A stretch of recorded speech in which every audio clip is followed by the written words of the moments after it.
Hello दोस्तों, स्वागत है हमारे नए वीडियो में। आज की वीडियो में हम लोग एक रोमांटिक ड्रामा मूवी का एक्सप्लेन करने वाले हैं। इस मूवी के कहानी में हम लोग एक ऐसी औरत को देखेंगे जिसकी एक खूबसूरत नौकरानी होती है। ये औरत अपने नौकरानी से काफी क्लोज होती है और ये बात इसके हस्बैंड को पसंद नहीं आती है। जब भी ये हस्बैंड वाइफ इंटीमेट होते थे वो नौकरानी इन दोनों को देखती थी। आखिर इन तीनों के बीच में कैसा रिश्ता है ये हम लोग इस वीडियो में आगे देखेंगे। तो चलिए इस मूवी को शुरू करते हैं। मूवी के स्टार्टिंग में हम लोग सोफिया को देखते हैं। सोफिया ईवा नाम की औरत के यहाँ एक नौकरानी का काम करती थी। वो ईवा की बेहद खास नौकरानी थी। ईवा जहाँ भी जाती सोफिया भी उसके साथ जाती थी। कहने को तो ईवा सोफिया की नौकरानी थी, लेकिन दोनों के बीच में बहनों की तरह प्यार था। सोफिया ईवा के हर काम को किया करती थी। वो उसके खाने पीने से लेकर उसके नहाने तक का इंतजाम करती थी। सोफिया ईवा के इतने करीब थी कि ये बात ईवा के हस्बैंड जोश को पसंद नहीं आती है। कभी कभी जब ईवा और जोश नींद में होते थे तब अचानक सोफिया उनके कमरे में आकर अपना काम करने लगती थी। इसलिए सोफिया को लेकर अक्सर ही ईवा और जोश के बीच में झगड़े होते थे। असल में बात ये थी कि कई सालों पहले ईवा का घर जल गया था। उस आग में ईवा की माँ और सोफिया के माता पिता की मौत हो गई थी, जबकि ईवा और सोफिया किसी तरह बच गए थे।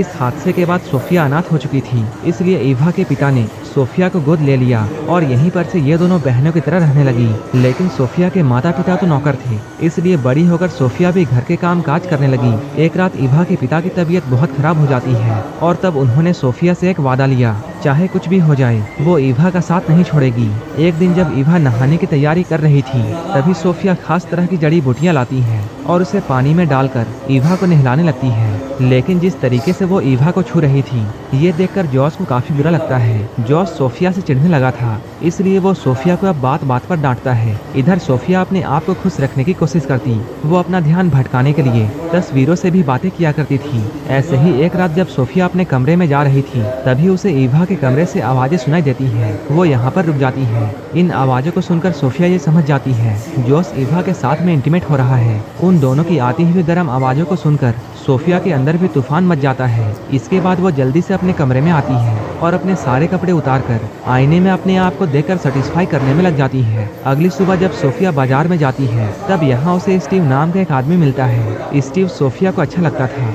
और वो हमेशा स्टीव से ही सब्जियां लेती थी, लेकिन वो जैसे ही स्टीव को देखती थी वो काफी घबरा जाती थी। सोफिया जब बाजार से आती है तब वो पूरे घर की साफ सफाई करती है और फिर खाना बनाने में लग जाती है, क्योंकि आज इनके घर में कुछ मेहमान आने वाले थे। अभी सोफिया घर के कामों को कर ही रही थी तभी उसे ये बात मालूम चलती है कि जोस एक नई नौकरानी रखने वाला है। इस बात को सुनकर सोफिया काफी परेशान हो जाती है, क्योंकि वो ईवा से दूर नहीं जाना चाहती है, इसलिए वो अब और भी अच्छे से काम करने लग जाती है। जल्द ही घर में मेहमान आ जाते हैं। इनके मेहमान नॉर्मन और उसकी बीवी जेनिफर होते हैं। नॉर्मन को यहाँ देखकर सोफिया चौंक जाती है, क्योंकि एक समय ऐसा था जब नॉर्मन सोफिया से प्यार करता था और सोफिया भी नॉर्मन को पसंद करती थी, लेकिन ईवा ने उससे नॉर्मन को छीन लिया था। नॉर्मन के यहाँ आने से सोफिया घबरा जाती है और हड़बड़ी में गलतियाँ कर देती है, जिसे देखकर जॉस उस पर बहुत गुस्सा करता है और वो सबके सामने सोफिया को डांटता है। थोड़ी ही देर बाद मेहमान चले जाते हैं। अब जॉस और ईवा के बीच में हमेशा की तरह झगड़ा शुरू हो जाता है और आज भी इनके झगड़े की वजह सोफिया थी।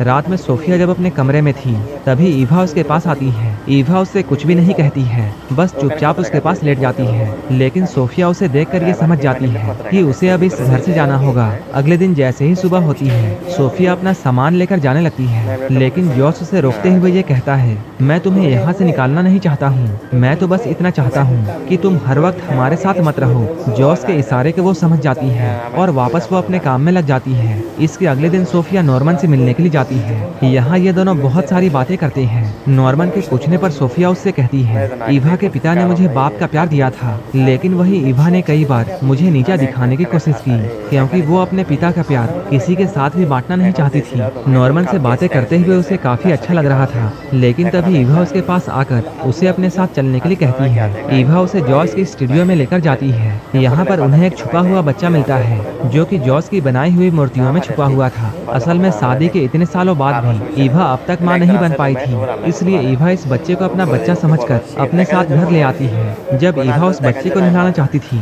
तब वो बच्चा काफी उछल कूद करता है। ईवा के बाद जब सोफिया उसे नहलाने का ट्राई करती है तब वो आराम से उसके पास आता है। इसके बाद जॉस एक डॉक्टर को बुलाता है। बच्चे को अच्छी तरह चेक करने के बाद डॉक्टर इन लोगों को ये बताता है ये बच्चा बिल्कुल